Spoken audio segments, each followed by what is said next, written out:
कोर्टात पूर्ण शांतता होती. समोर आरोपीच्या पिंजऱ्यात बसलेला होता 26/11 हल्ल्याचा एकमेव जिवंत दहशतवादी अजमल कसाब. बाहेर शेकडो पत्रकार, देशभरातल्या न्यूज चॅनल्सचं लाईव्ह टेलिकास्ट आणि आत कोर्टात प्रत्येक शब्दावर सगळ्यांचं बारीक लक्ष. कसाबकडे पाहून अनेकांच्या डोळ्यासमोर ताज हॉटेल, सीएसटी स्टेशन आणि मुंबईच्या रस्त्यांवर झालेला रक्तपात पुन्हा उभा राहत होता. त्या दिवशी सरकारी पक्षाच्या टेबलावर बसलेला माणूस फक्त एक वकील नव्हता, तर त्या हल्ल्यात आपली माणसं गमावलेल्या हजारो कुटुंबांचा आवाज होता. तो आवाज होता उज्ज्वल निकम यांचा. अलीकडे तुम्ही राजकुमार रावच्या अपकमिंग प्रहार या सिनेमाचा टीजर पाहिला असेलच. ॲडव्होकेट उज्ज्वल निकम यांच्या आयुष्यावर हा सिनेमा येतोय. अनेक मोठमोठ्या केसेस सोबत उज्ज्वल निकम हे नाव आजवर जोडलेलं गेलंय, पण त्यांचा एकूण प्रवास हा अनेकांना माहिती नाहीये. उज्ज्वल निकम यांचा ज्वलंत प्रवास आणि अनेक अपरिचित किस्से या व्हिडिओतून आपण पाहणार आहोत.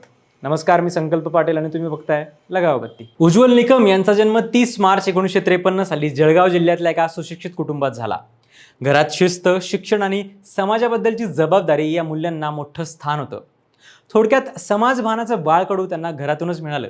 त्यांचे वडील स्वतः न्यायाधीश राहिलेले होते आणि त्यामुळे कायदा, न्याय आणि प्रशासन यांचं वातावरण त्यांना लहानपणापासूनच मिळालं.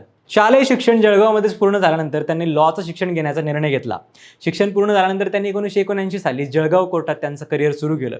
सुरुवातीला ते इतर अनेक तरुण वकिलांप्रमाणे छोटे मोठे खटले हाताळत होते, पण त्यांची अभ्यासू वृत्ती, पुराव्यांवरची मजबूत पकड आणि कोर्टात शांतपणे पण ठामपणे गोष्टींची मांडणी करण्याची शैली यामुळे त्यांची वेगळी ओळख निर्माण होऊ लागली. त्यांच्या आयुष्यात पहिला नोटेबल पिरियड आला जेव्हा 1993 मध्ये मुंबईत बॉम्बस्फोट झाले.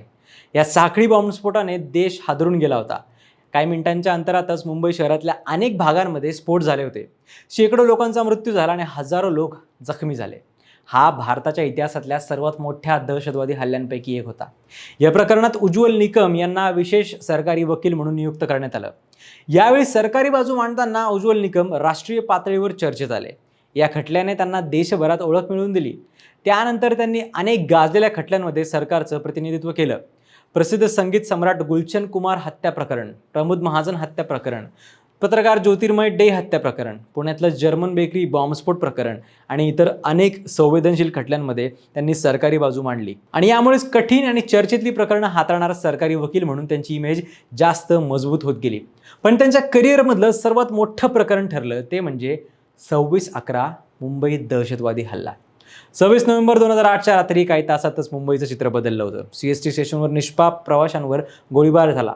ताज हॉटेल आणि ओबेरॉयमध्ये लोकांना हॉस्टेज ठेवण्यात आलं. लिओपोल्ड कॅफे रक्तबंबाळ झाला. 3 दिवस संपूर्ण देश टीव्ही समोर बसून मुंबईतली प्रत्येक घटना पाहत होता.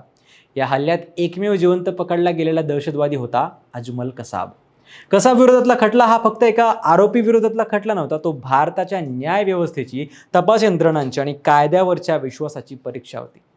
उज्ज्वल निकम यांनी या प्रकरणात सरकारी बाजू मांडताना प्रत्येक पुरावा, प्रत्येक साक्षीदार आणि प्रत्येक तपशील कोर्टासमोर अत्यंत प्रभावीपणे मांडले. सीसीटीव्ही फुटेजेस, फॉरेन्सिक रिपोर्ट, प्रत्यक्षदर्शी साक्षीदार आणि तपास यंत्रणांनी जमा केलेल्या पुराव्यांच्या आधारे कसाब विरोधातली केस जास्त मजबूत करण्यात त्यांची महत्त्वाची भूमिका होती.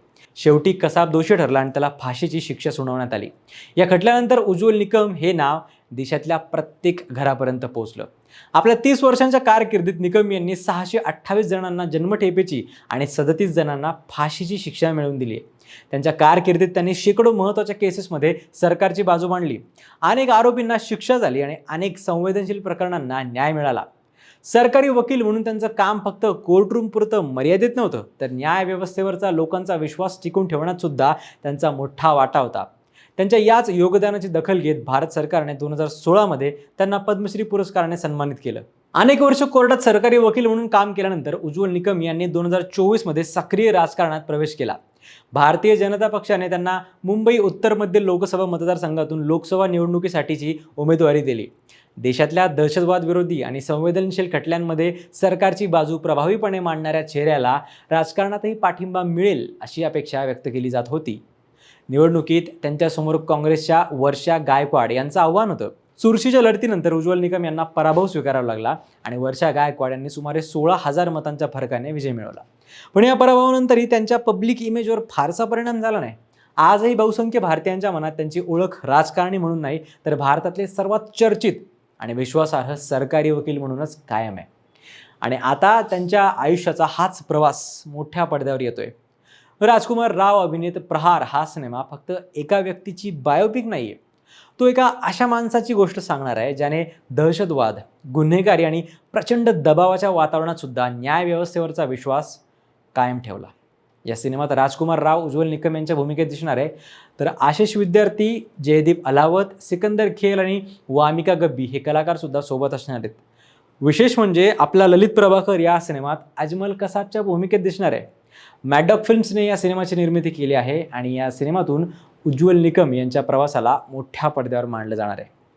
मूवीची उत्सुकता तर सगळ्यांनाच आहे, पण या व्हिडिओतून उलगडलेला उज्ज्वल निकम यांचा हा प्रवास तुम्हाला कसा वाटला ते कमेंट्समध्ये नक्की सांगा आणि पाहत राहा लगावबत्ती.